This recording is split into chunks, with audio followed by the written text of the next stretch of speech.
changes. He's sleeping, Norman told him. He's in shock. He's confused, but he seems basically intact. What did he tell you? Ted said. About what happened in there. He's quite confused, Norman said, but he's recovering. When we first found him, he didn't even remember his name, and now he does. He remembers my name, he remembers where he is, he remembers he went into the sphere. I think he remembers what happened inside the sphere, too. He just isn't telling. Great, Ted said.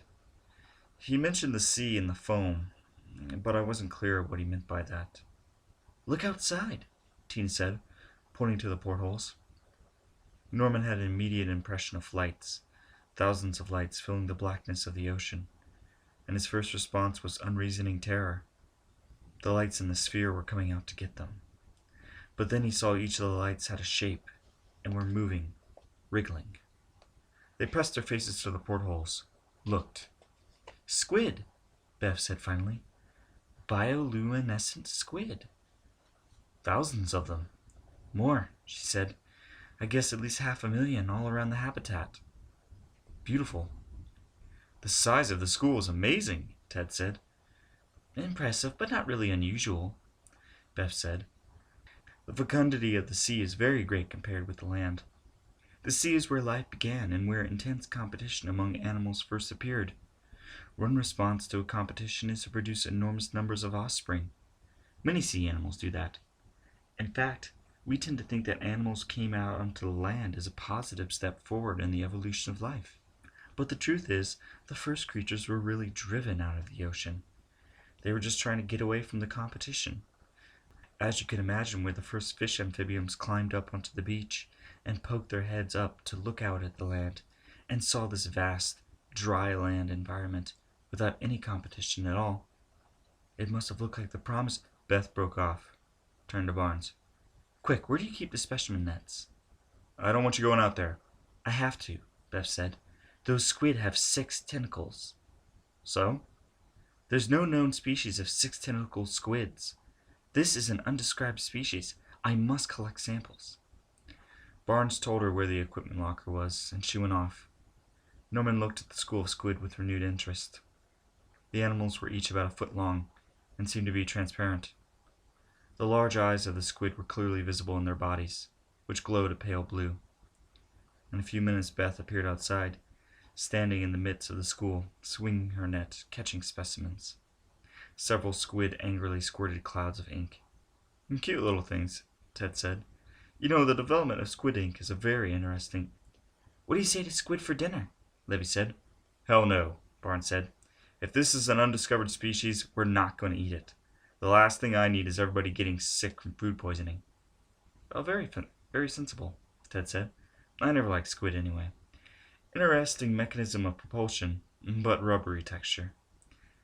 At that moment, there was a buzz as one of the monitors turned itself on, and they watched the screen rapidly fill with numbers. Where's that coming from? Ted said. The surface? Barnes shook his head. We've cut direct contact with the surface. Then is it being transmitted underwater in some way? No, Tina said. It's too fast for underwater transmission. Is there any other console in the habitat? No, what about DH7? DH7's empty now. The divers have gone. Then where's it coming from? Barnes said, It looks random to me. Tina nodded. It may be a discharge from a temporary buffer memory somewhere in the system. When we switched over to internal diesel power. That's probably it, Barnes said. Buffer discharge on switchover. I think you should keep it, Ted said, staring at the screen. Just in case it's a message. A message from where? From the sphere. Hell, Barnes said, it can't be a message. How do you know? Because there's no way a message can be transmitted. We're not hooked up to anything. Certainly not to the sphere. It's got to be a memory dump from somewhere inside our own computer system. How much memory have you got? Fair amount. 10 giga, something like that. Maybe the helium's getting to the chips, Tina said. It might be a saturation effect. I still think you should keep it, Ted said. Norman had been looking at the screen. He was no mathematician, but he looked at a lot of statistics in his life, searching for patterns in the data. That was something human brains were inherently good at, finding patterns in visual material. Norman couldn't put his finger on it, but he sensed a pattern here. He said, I have the feeling it's not random. Then let's keep it, Barnes said. Tina went forward to the console. As her hands touched the keys, the screen went blank. So much for that, Barnes said. It's gone. Too bad we didn't have Harry to look at it with us. Yeah, Ted said. Too bad. Analysis. Take a look at this, Beth said. This one is still alive. Norman was with her in the little biological laboratory near the top of D's cylinder. Nobody had been in this laboratory since their arrival, because they hadn't found anything living. Now, with the lights out, he and Beth watched the squid move in the glass tank. The creature had a delicate appearance. The blue glow was concentrated in stripes along the back and sides of the creature. Yes, Beth said. The bioluminescent structure seems to be located dorsally. They're bacteria, of course. What are? The bioluminescent areas. Squid can't create light themselves. The creatures that do are bacteria. So the bioluminescent animals in the sea have incorporated these bacteria into their bodies. You're seeing bacteria glow through their skin. So it's like an infection? Yes, in a way. The large eyes of the squid stared. The tentacles moved. And you can see all the internal organs, Beth said. The brain is hidden behind the eye. That sac is the digestive gland, and behind it, the stomach. And below that, see it beating? The heart. That big thing at the front is the gonad, and coming down from the stomach, a sort of funnel, that's where it squirts its ink and propels itself. Is it really a new species? Norman said. She sighed. I don't know. Internally, it's so typical. But fewer tentacles would qualify it as a new species, all right. You're going to call it Squidicus bethicus? Norman said. She smiled. Architeuthis bethis, she said.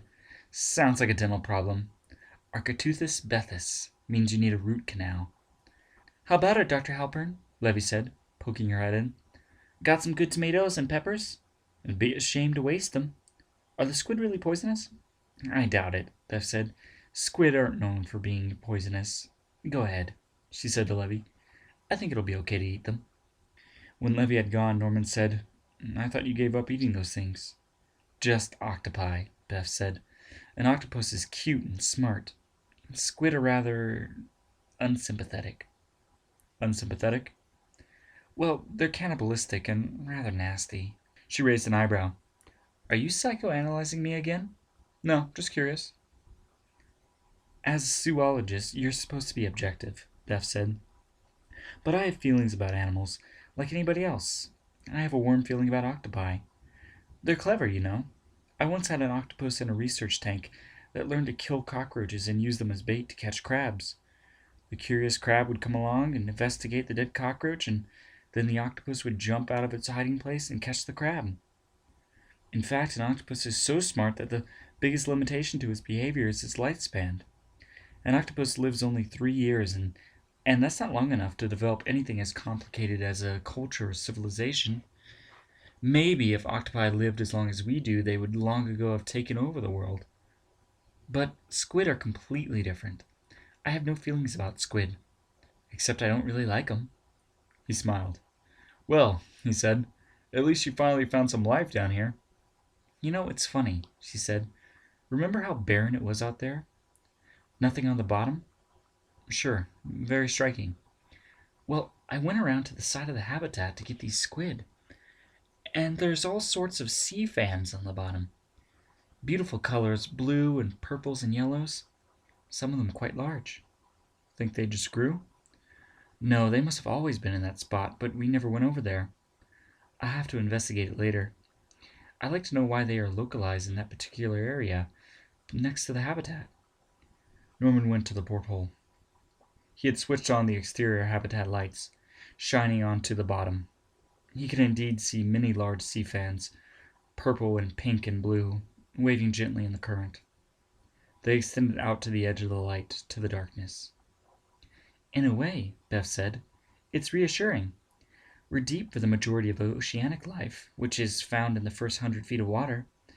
But even so, this habitat is located in the most varied and abundant marine environment in the world. Scientists had made species counts and had determined that the South Pacific had more species of coral and sponges than anywhere else on the Earth. So I'm glad we're finally finding things, she said. She looked at her benches of chemicals and reagents. I'm glad I finally get to work on something. Harry was eating bacon and eggs in the galley. The others stood around and watched him, relieved that he was all right. And they told him the news. He listened with interest until they mentioned that there had been a large school of squid. Squid? He looked up sharply and almost dropped his fork. Yeah, lots of them, Levy said. I'm cooking up a bunch for dinner. Are they still here? Harry said. No, they're gone now. He relaxed, shoulders dropping. Something the matter, Harry? Norman said. I hate squid, Harry said. I can't stand them. I don't care for the taste myself, Ted said. Terrible, Harry said, nodding. He resumed eating his eggs. The tension passed. Then Tina shouted from D cylinder. I'm getting them again! I'm getting the numbers again! What do you think, Harry? Barnes said, pointing to the screen. Is this what you got before? Harry said. Looks like it, except the spacing's different. Because this is definitely non-random, Harry said. It's a single sequence repeated over and over. Look, starts here, goes to here, and then repeats. He's right, Tina said. Fantastic, Barnes said. Absolutely incredible for you to see it like that. Ted drummed his fingers on the console impatiently. Elementary, my dear Barnes, Harry said. That part is easy. The hard part is, what does it mean? Surely it's a message, Ted said. Possibly it's a message, Harry said. It could also be some kind of discharge from within the computer, the result of a programming error or a hardware glitch. We might spend hours translating it only to find it says, Copyright, Acme Computer Systems, Silicon Valley, or something similar. Well, Ted said, the greatest likelihood is that this series of numbers originates from within the computer itself, Harry said. But let me give it a try. Tina printed out the screen for him. I'd like to try too, Ted said quickly. Tina said, Certainly, Dr. Fielding, and printed out a second sheet. If it's a message, Harry said, it's most likely a simple substitution code, like an ASCII code. It would help if we could run a decoding program on the computer. Can anybody program this thing? They all shook their heads. Can you? Barnes said. No, and I suppose there's no way to transmit this to the surface. The NSA code-breaking computers in Washington would take about 15 seconds to do this. Barnes shook his head. No contact. I wouldn't even put up a radio wire on a balloon. The last report, they had 40-foot waves on the surface. It snapped the wire right away. So we're isolated. We're isolated. I guess it's back to the old pencil and paper. I always say traditional tools are best, particularly when there's nothing else. And he left the room. He seems to be in a good mood, Barnes said. I'd say a very good mood, Norman said. Maybe a little too good, Ted said. A little manic? No, Norman said. Just a good mood. I thought he was a little high, Ted said. Let him stay that way, Barnes snorted. If it helps him crack the code. I'm going to try this too, Ted reminded him. That's fine, Barnes said. You try too.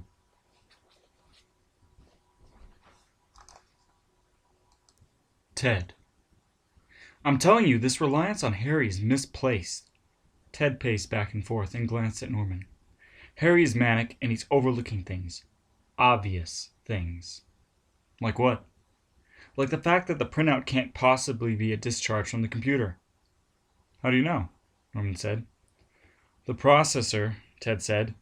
The processor is a 68090 chip, which means that any memory dump would be in hex. What's hex? There are a lot of ways to represent numbers, Ted said. The 68090 chips use base 16 representation called hexadecimal. Hex is entirely different from regular decimal. Looks different. But the message used 0 through 9, Norman said. Exactly my point, Ted said. so it didn't come from the computer. I believe it's definitely a message from the sphere. Furthermore, although Harry thinks it's a substitution code, I think it's a direct visual representation. You mean a picture? Yes, Ted said. And I think it's a picture of the creature itself. He started searching through sheets of paper.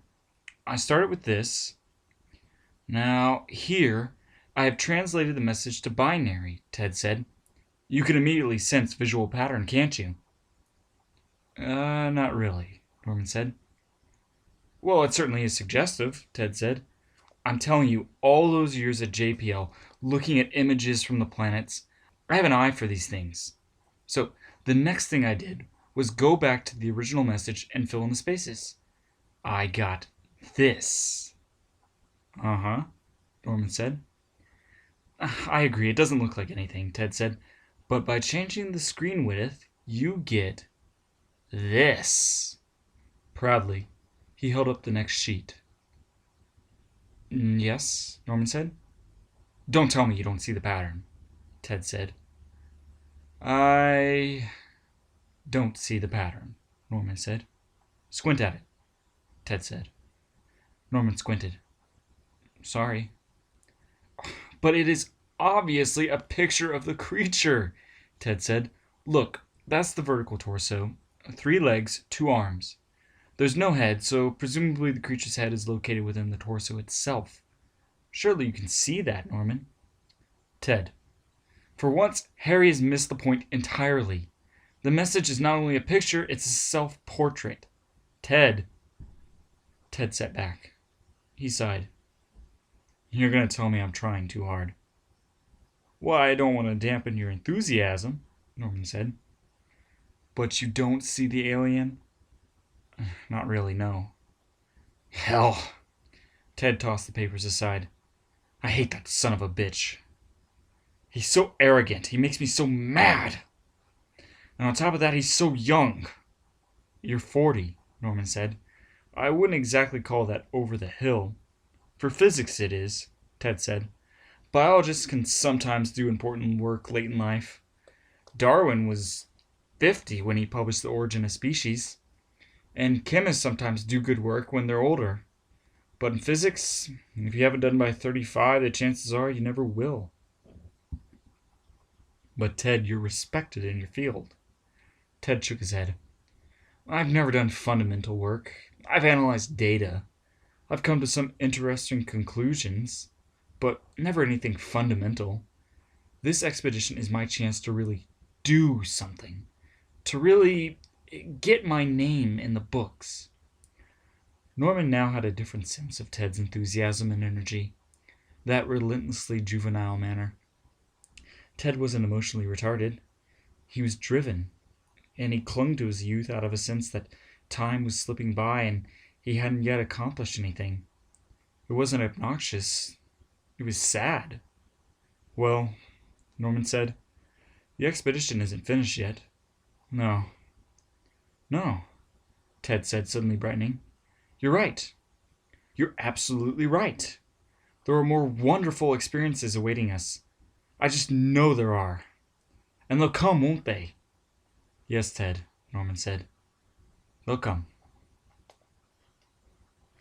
Beth. Damn it, nothing works! She waved a hand to her laboratory bench. Not a single one of these chemicals or reagents here is worth a damn.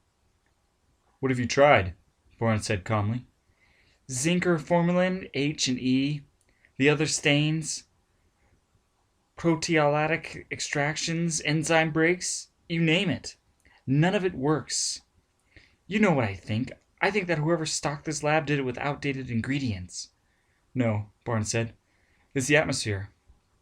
He explained that their environment contained only 2% oxygen, 1% carbon dioxide, but no nitrogen at all. Chemical reactions are unpredictable, he said. You ought to take a look at Levy's recipe book sometime. It's like nothing you've ever seen in your life. The food looks normal when she's finished, but she sure doesn't make it the normal way. And the lab? The lab was stocked without knowing the working depth we would be at all. If we were shallower, we'd be breathing compressed air and all your chemical reactions would work. They just go very fast. But with heliox, reactions are unpredictable. And if they don't go, well, he shrugged. What am I supposed to do? She said. The best you can, Bard said. Same as the rest of us. Well, all I can really do is gross anatomical analysis. All this bench is worthless. Then do gross anatomy. I just wish we had more lab capability. This is it, Bard said. Accept it and go on. Ted entered the room. You better take a look outside, everybody, he said, pointing to the portholes. We have more visitors. The squid were gone.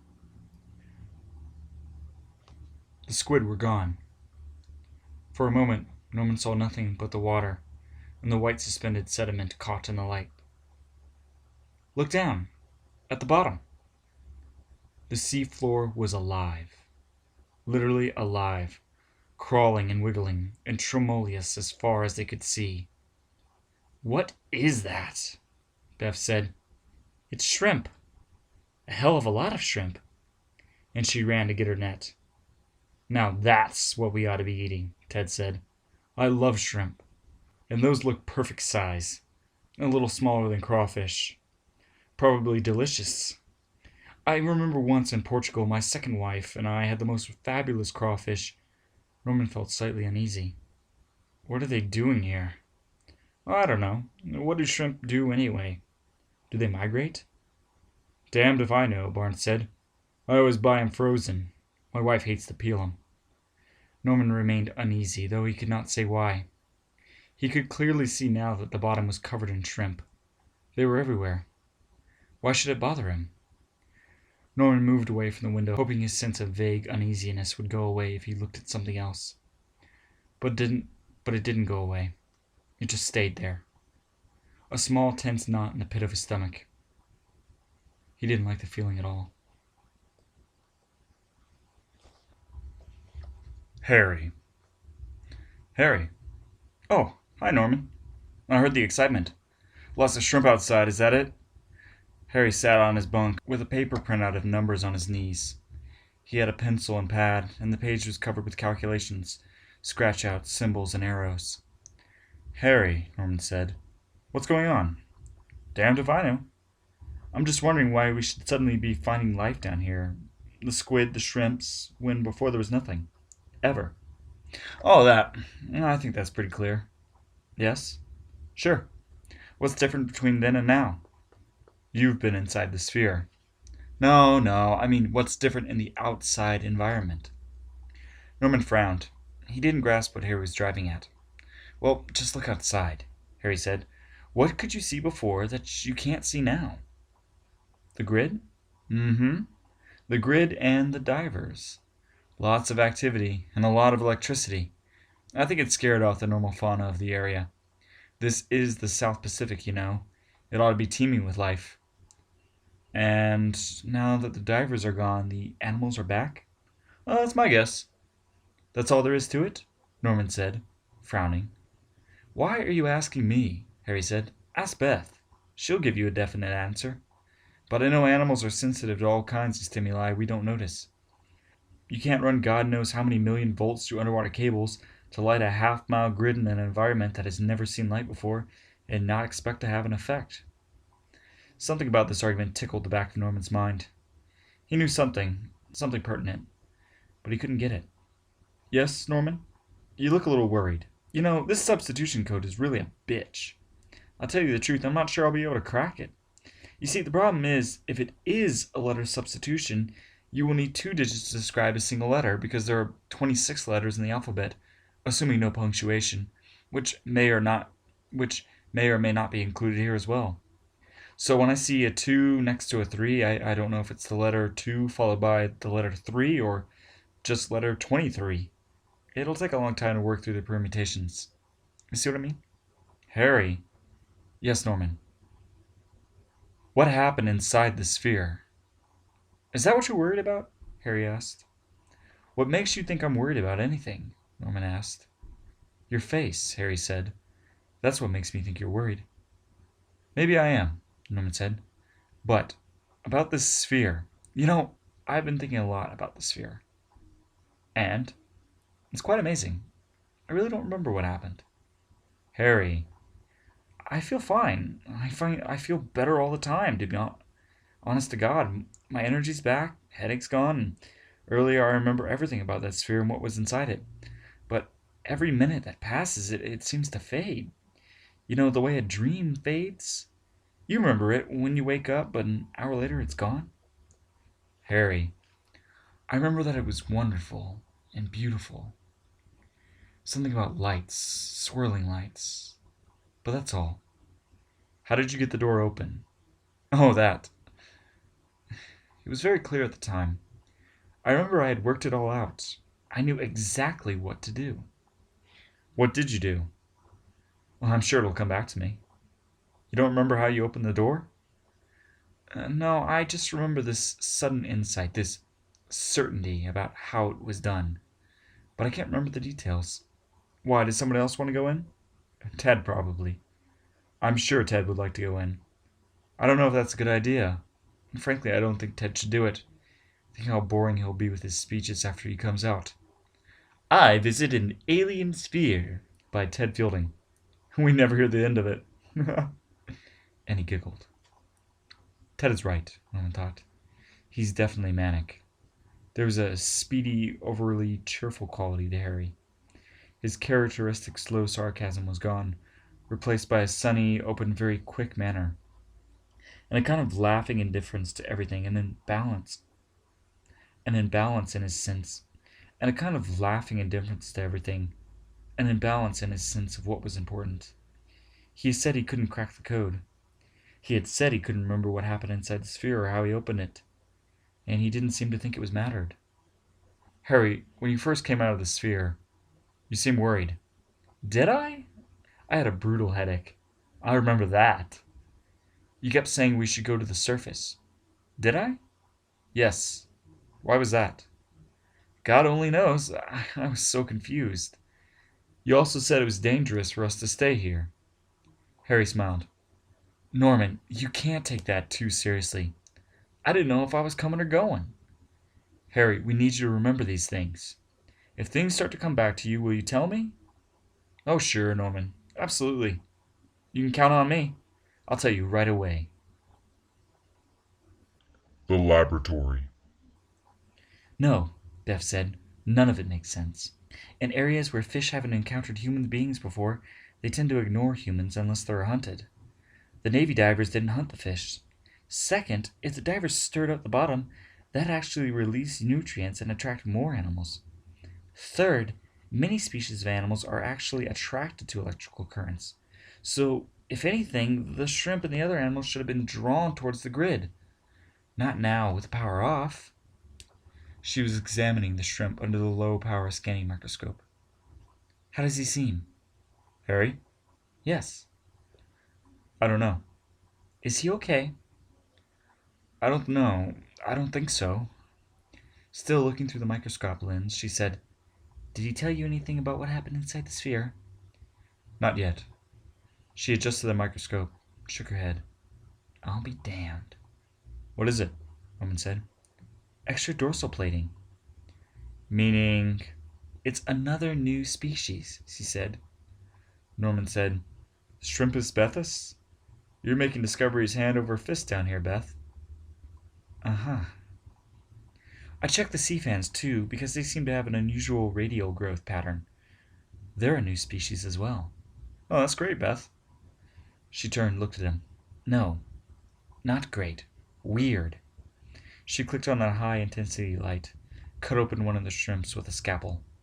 I thought so. What is it? Norman, she said, we didn't see any life down here for days. And suddenly in the last few hours we find 3 new species? It's not normal. We don't know what's normal at 1,000 feet. I'm telling you, it's not normal. But Beth, you said yourself that we simply hadn't noticed the sea fans before. And the squid and the shrimp? Can't they be migrating, passing through this area, something like that? Barnes say they've never had trained scientists living this deep at one site on the ocean floor before.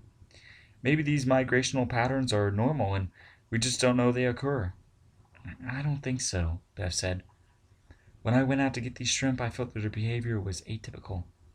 For one thing, they were too close together. Shrimp on the bottom maintain a characteristic distance from one another, about 4 feet. These were packed close.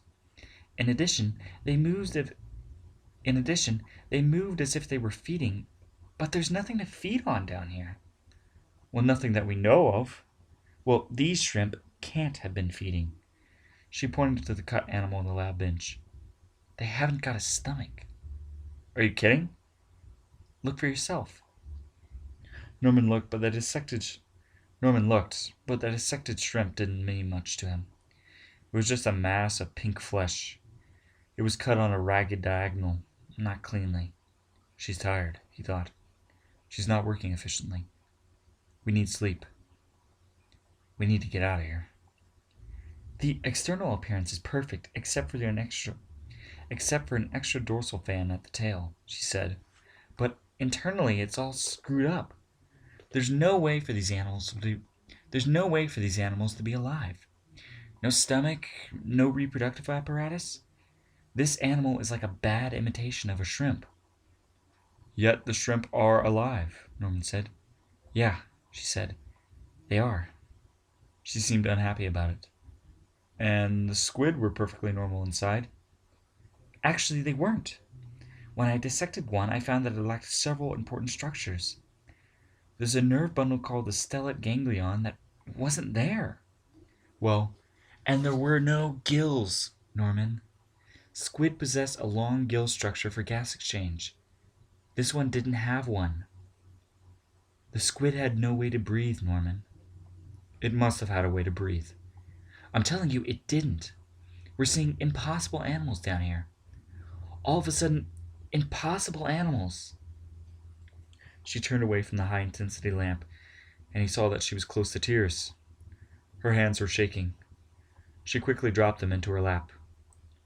You're really worried, he said. Aren't you? She searched his face. Norman, she said. All this started when Harry came out of the sphere, didn't it? I guess it did. Harry came out of the sphere, and now we have impossible sea life. I don't like it. I wish we could get out of here. I really do. Her lower lip was trembling. He gave her a hug and said gently, We can't get out of here. I know, she said. She hugged him back and began to cry, pushing her face into his shoulder. It's all right. I hate it when I get this way, she said. I hate this feeling. I know. And I hate this place. I hate everything about it.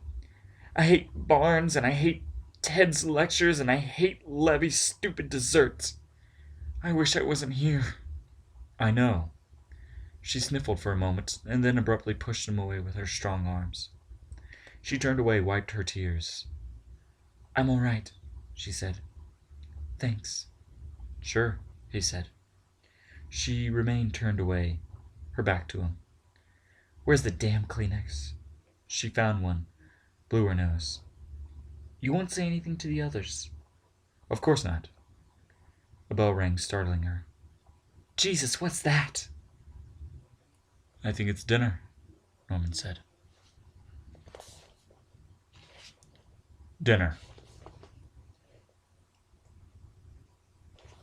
I don't know how you can eat those things. Harry said, pointing to the squid. They're delicious, Norman said. Sautéed squid. As soon as he had sat at the table, he became aware of how hungry he was, and eating made him feel better. There was a reassuring normalcy about sitting at a table with a knife and fork in his hands. It was almost possible to forget where he was. I especially like them fried, Tina said. Fried calamari, Barnes said. Wonderful. My favorite. I like them fried too, Edmonds, the archivist, said. She sat primly, very erect, eating her food precisely.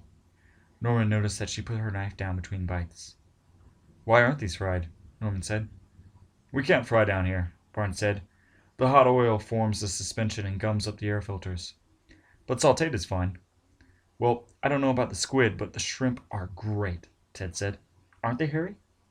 Ted and Harry were eating shrimp. Great shrimp, Harry said. Delicious. You know how I feel, Ted said. I feel like Captain Nemo. Remember? Living underwater off the bounty of the sea? 20,000 Leagues Under the Sea, Barnes said. James Manson, Ted said. Remember how he played the organ? Dun, dun, dun, dun, dun, dun, dun, dun, dun, dun, dun, dun.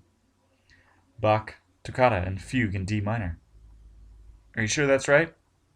I'm pretty sure. What about Kirk Douglas? Kirk Douglas was great. Remember when he fought the giant squid? That was great. Kirk Douglas had an axe, remember? Yeah, and he cut off one of the squid arms? That movie, Harry said, scared the hell out of me. I saw it when I was a kid and it scared the hell out of me. No, I didn't think it was scary, Ted said. You were older, Harry said. Not that much older. Yes, you were. For a kid, it was terrifying. That's probably why I don't like squid now. You don't like squid, Ted said, because they're rubbery and disgusting. Barnes said, that was the movie that made me want to join the Navy. I can imagine, Ted said. So romantic and exciting. And a real vision of the wonders of applied science. Who played the professor in that? The professor? Yeah, there was a professor, right? I vaguely remember a professor. Old guy. Norman, you remember who was the professor? No, I don't, Norman said. Ted said, are you sitting over there keeping an eye on us, Norman? How do you mean? Norman said. Analyzing us. Seeing if we're cracking up? Yes, said Norman, smiling. I am. How are we doing? Ted said. I would say it is highly significant that a group of scientists can't remember who played the scientist in a movie they all loved. Well, Kirk Douglas was the hero, that's why. The scientist wasn't the hero. Franchot Tone? Barnes said. Or Claude Rains? No, I don't think so. Fritz somebody. Fritz Weaver? They heard a cackle and a hiss, and then the sounds of an organ playing the toccata and fugue in D minor. Great, Ted said. I didn't know we had music down here. Edmonds returned to the table. There's a tape library, Ted. I don't know if this is right for dinner, Barnes said. I like it, Ted said. Now only if we had seaweed salad. Isn't that what Captain Nemo served? Maybe something lighter, Barnes said. Lighter than seaweed? Lighter than Bach. What was the submarine called? Ted said. The Nautilus, Edmund said. Oh, right, Nautilus.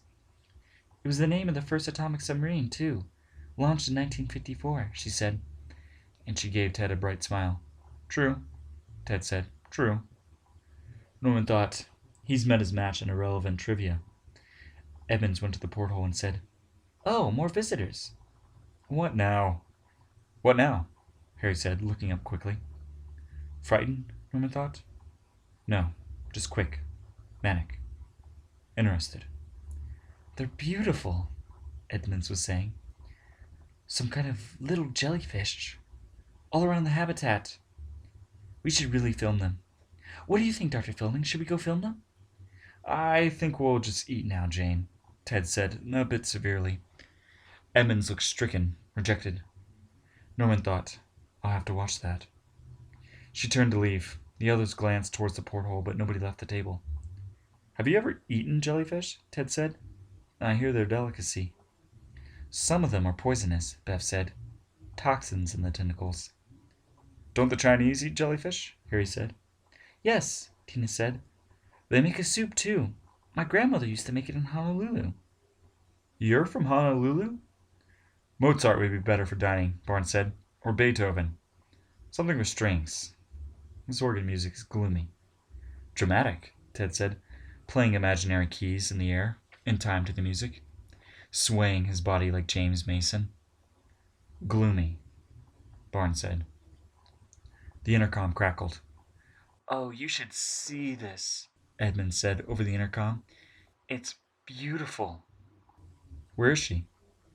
Oh, she must be outside, Barnes said. He went to the porthole. It's like pink snow, Edmund said. They all got up and went to the portholes.